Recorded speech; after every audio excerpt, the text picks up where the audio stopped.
Hello students, we are back again with the explanation part of drought. Drought का explanation part चल रहा है जहाँ पे हमने देखा already that about the village picture of Kashipur where drought has created disaster. Kashipur village, how excessive heat has created disaster on the fields and over the horizons and till the horizons. जहाँ तक horizons तक जहाँ तक दूर दूर दिखता है वहाँ पे कितना खतरनाक हालत है गांव का. We have already come across the beautiful pathetic picture that the writer has drawn by means of his pen.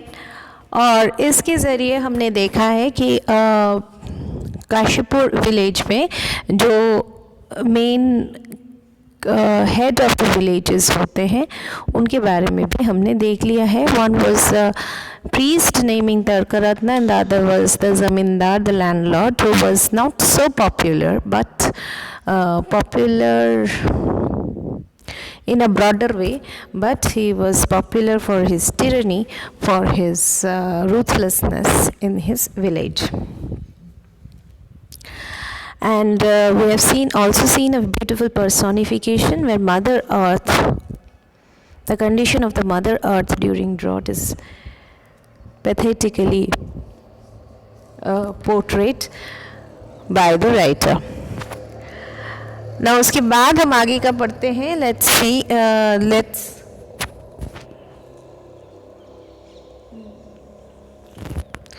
let's move on to the explanation part. At the end of the field, अब तक हम village का description, village के जो fields के description से वो देख रहे थे. Village on over the fields, on through the field कौन आ रहा था उनके बारे में देखा. Now will be seeing the character of the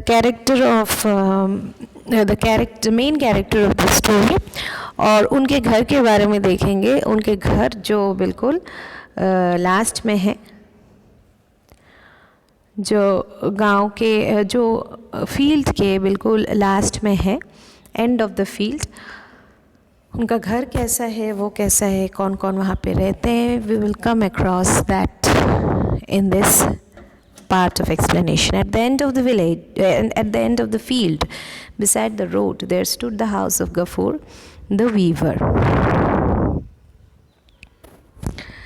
At the end of the field, the Gafur का घर कहाँ है? At the end of the field, if question comes, this will be the answer. At the end of the field, where was the house of Gafur? And what was the profession of Gafur? What did Gafur do? He was the weaver. Weaver मतलब बुनने वाले, जो जाल वगैरह, जो net वगैरह बुनते हैं उनको वीवर कहते हैं. तो गफूर जो मेनली तो बुनने वाले थे, जो नेट्स वगैरह बुनते हैं वो थे. उनका घर था फील्ड के बिल्कुल आखिरी में, एक रास्ता जा रहा था उसके पास. Now that the mud walls were in ruins, the coated touched the public highway and the inner privacy was thrown on the mercy of the passers-by. How was the condition of Gafur's house? If question comes, this will be the answer. How was the condition of Gafur's house? Now that the mud walls, तो घर का जो दीवार है, जो मिट्टी का दीवार है, वो टूट चुका है. वेयर इन ruins, वो ख़त्म हो चुका है. इसीलिए जो घर की दहलीज़ है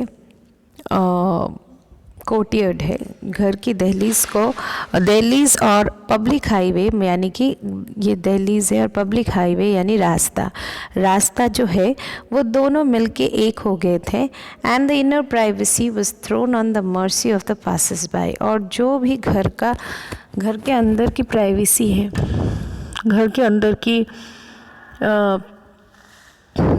घर वालों की जो प्राइवेसी है वो बिल्कुल रास्ते में आ गया है। और कोई भी वहाँ से जाने वाला अगर घर के तरफ ना देखकर सीधा चला जाए तो फिर ठीक है, नहीं तो घर के अंदर क्या हो रहा है किसी को भी वो दिख जाएगा। सो अगर वो मर्सी करते हैं, जो वहाँ से गुज़र रहे हैं, गुज़रने वाले को अगर दया आ जाए कि हमको घर की तरफ नहीं देखना है, तो देन वेल एंड गुड, नहीं तो उनको देखने वाले उनको कोई भी देख सकता है। उनके घर मतलब गफूर के घर के अंदर क्या हो रहा है किसी को भी पता चल सकता है। Hey Gafoor, is anybody in? Called out Tarkaratna standing in the shade of a tree by the road side. Gafoor, कोई है क्या अंदर? तरका रत्ना ने चिल्लाकर बोला, क्योंकि तरका रत्ना वहाँ से गुज़र रहे थे और गुज़रते हुए उसने एक ट्री शेड के नीचे, पेड़ के नीचे छाँव में खड़े होकर, जो पेड़ रास्ते के साइड में है वहाँ पे खड़े होकर गफूर के नाम से बुलाया। What do you want? Father is down with fever. तो said Gafur's little daughter aged 10 appearing at the door. तो गफूर के डॉटर, जिसका नाम मैंने पहले ही बताया था, Amina. How old was Gafur's daughter?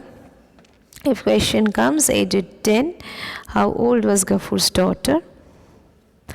तो वो निकल के आई बाहर, दरवाजे के पे खड़े होकर उसने कहा कि क्या चाहिए आपको? पापा को बुखार है, वो सो रहे हैं बुखार से। फीवर, कॉल द स्काउंड्रल, मतलब तरका रत्ना को कोई भी दया तो नहीं आया।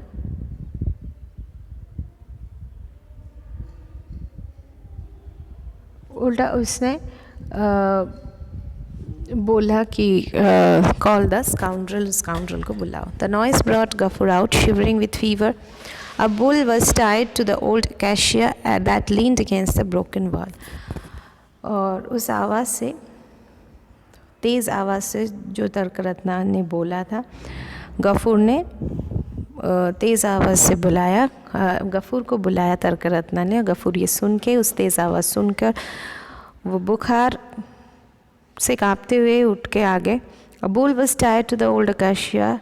बुल, एक बैल जो बंधा हुआ था अकाशिया ट्री के साथ, अकाशिया पेड़ के साथ। Acacia is a kind of bushy tree जो बिल्कुल स्टेम से जो बिग ट्रीज जैसे होते वैसे है, with a big trunk and with the tree with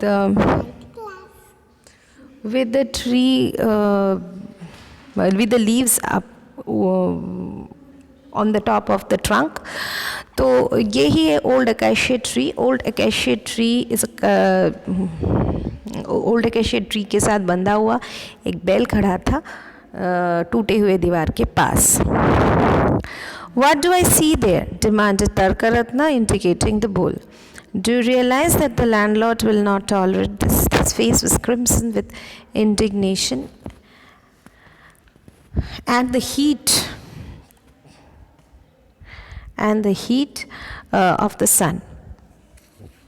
तो गफूर ने जैसे निकल के आया तो तरका रत्ना ने कहा, मैं क्या देख रहा हूँ? उस बैल को देखते हुए, डू यू रियलाइज़, आपको अंदाज़ा भी है, आपको पता भी है कि ज़मींदार ये टॉलरेट नहीं करेंगे। जो लैंड लॉर्ड, दैट मीन्स ज़मींदार, लैंड यानी ज़मीन, लॉर्ड यानी मालिक, ज़मीन के जो मालिक या ज़मींदार, ये टॉलरेट नहीं सहन करेंगे। हिज फेस वॉज, और बोलते हुए जब वो बोल रहा था ये, तब गुस्से से उसका फेस लाल हो गया था। एक तो गुस्से से, गुस्सा भी था, इंडिग्नेशन यानी गुस्सा, गुस्सा भी था, और दूसरा बहुत ज़्यादा गर्मी भी थी। गर्मी के मतलब धूप के वजह से, बहुत ज़्यादा धूप के वजह से और गुस्से से, दोनों से उसका फेस लाल हो गया था. It was to be expected that his words should be hot and harsh, but Gafur simply looked at him, unable to follow the import of his words. ये एक्सपेक्टेड था कि उनका जो बोलने का तरीका होगा वो थोड़ा सा उतना सॉफ्ट नहीं होगा, वो हार्श ही होगा और बहुत तेज़ और गर्माहट भरी होगी, क्योंकि वे गुस्से में थे. लेकिन गफूर ने उसके तरफ देखा और उसके तरफ देखते ही रह गया. उसको ऐसे वो तरकरत्न ऐसे क्यों बिहेव कर रहा है उसके साथ, इसके बारे में कुछ अंदाज़ा नहीं लगा. Unable to follow the import of his words. क्या मतलब समझाना चाह रहे हैं ऐसे बोल के कि ज़मींदार गुस्सा हो जाएंगे, ये उनको समझ में नहीं आया. Well said, Tarkaratna. I saw it tied there in the morning and it's still there. If the bull dies, your master will flay you alive. तो तरकरत्ना ने फिर कहा, देखो मैं सुबह से देख रहा हूँ, सुबह में जब यहाँ से जा रहा था तब भी देखा, सुबह भी ये यहाँ पर बंधा हुआ था और अभी भी यहाँ पे बंधा हुआ है. सुबह से इसको जो यहाँ पे बांध के रखा हो, अगर ये गर्मी में मर जाए तो मालिक आपको छोड़ेगा नहीं. फ्ले यू अलाइव मतलब ज़िंदा नहीं छोड़ेगा. फ्ले यू अलाइव मतलब ज़िंदा नहीं छोड़ना. तो मालिक आपको ज़िंदा नहीं छोड़ेगा. मालिक यानी कि यहाँ पे मालिक यानी लैंडलॉर्ड, ज़मींदार ऑफ काशीपुर. तो वो आपको ज़िंदा नहीं छोड़ेगा, बिकॉज़ आप एक बेजुबा जानवर को ऐसे कड़ी धूप में ऐसे परेशान कर रहे हो, ऐसे खड़ा करके रख दिया. So they will not tolerate, he will not tolerate such inhumanity to the dumb creature. So Tarkaratna ने अपना गुस्सा, अपना भड़ास गफूर के ऊपर निकाल दिया. After that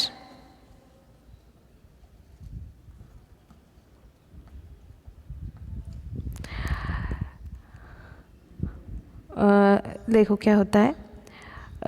What shall I do, father? I am helpless. I have fever for the last few days. I can't take him out to graze. I feel so ill. What shall I do, father? अब father मतलब यहाँ पे हम जो बोलते हैं, जो भी हमारे भगवान जैसे होते हैं, जो हमारे बुज़ुर्ग होते हैं, हम उनको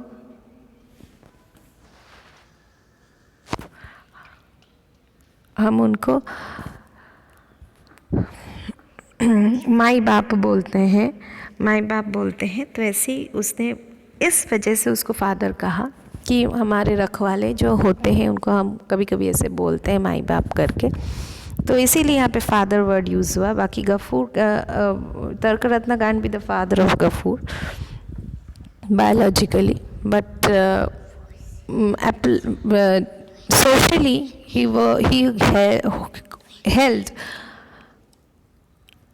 he held a very prestigious position. इसीलिए इसने ऐसा कहा था. What shall I do, father?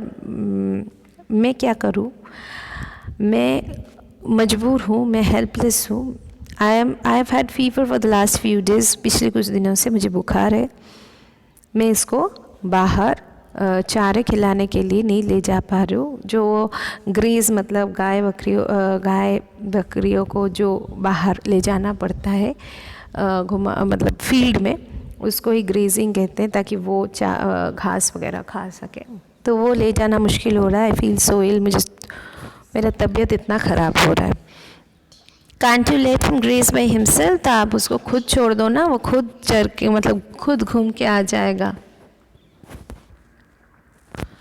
खुद घूम फिर के आ जाएगा, खुद खुद घास वगैरह खा के आ जाएगा.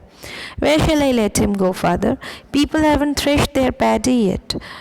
It's still lying in the fields. The straw hasn't been gathered. Everything is burned to cinders. There isn't a blade of grass anywhere. How can I let him loose, father? He might start poking his nose into somebody's paddy or eating somebody's straw. So why could not Gafur let the bull loose? Why could not Gafur let the bull loose? This will be the answer. This will be the answer. Why Gafur could not let the bull loose. तो उसने कहा मैं कैसे छोड़ूँ उसको.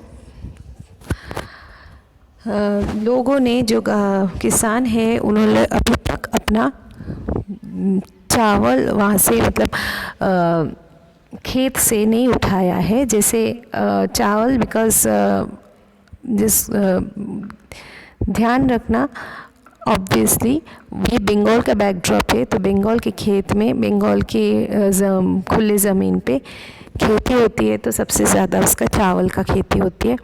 तो यहाँ पे चावल का मेंशन इसलिए बार बार आएगा, पैडी यानी चावल. तो अभी तक उन लोगों ने चावल धान जिनको कहते हैं चावल से पहले जो होते हैं उसको धान कहते हैं. तो उसको अभी तक काटा नहीं है, वो अभी तक बोए हुए फील्ड में ही पड़ा है. It's still lying in the fields. अभी तक फील्ड्स में ही पड़ा है. The straw hasn't been gathered. अभी तक जो भूसा है straw वो अभी तक इकट्ठा नहीं हो पाया. और ऊपर से आधे से ज़्यादा फसल तो वैसे भी burn to cinders मतलब जल के राख हो गया. There isn't a blade of grass anywhere. घास जो है हरे भरे घास वो तो कुछ है ही नहीं, सब सूख गया है, सब जल गया है.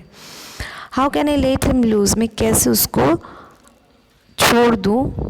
लूज़ मतलब यहाँ पे LOOC ध्यान रखना. लूज़ मतलब यहाँ पे बांधने को जो लूज़ करते हैं वो वाला लूज़. तो कैसे उसको छोड़ दूँ ऐसे ही. वो क्या वो जाकर मतलब यहाँ पे ही मतलब द बुल वो जाकर किसी के भी खेत में घुसेगा. पोकिंग हिज नोज़ मतलब किसी के भी खेत में घुसेगा. पोकिंग हिज नोज़ एक ईडियम है. जब हम दखल अंदाज करते हैं कोई भी जगह पे ज़बरदस्ती घुसते हैं तो पोकिंग नोज़ कहते हैं.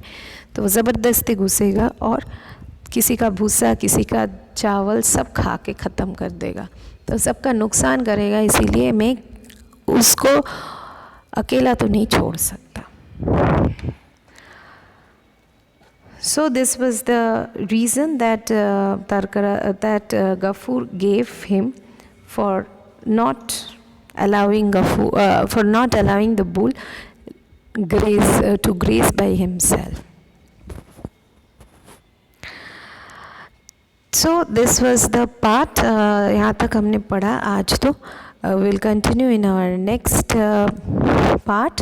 वहाँ पे हम देखेंगे कि ये जो रीज़न उसने बताया तो उससे तर्करत्न का गुस्सा कुछ ठंडा होता है या फिर कैसे क्या होता है. How was the reaction. That will continue in our next explanation part. Till then जहाँ तक पढ़ा है उसको अच्छे से समझने की कोशिश करो. Stay safe and study well. Thank you.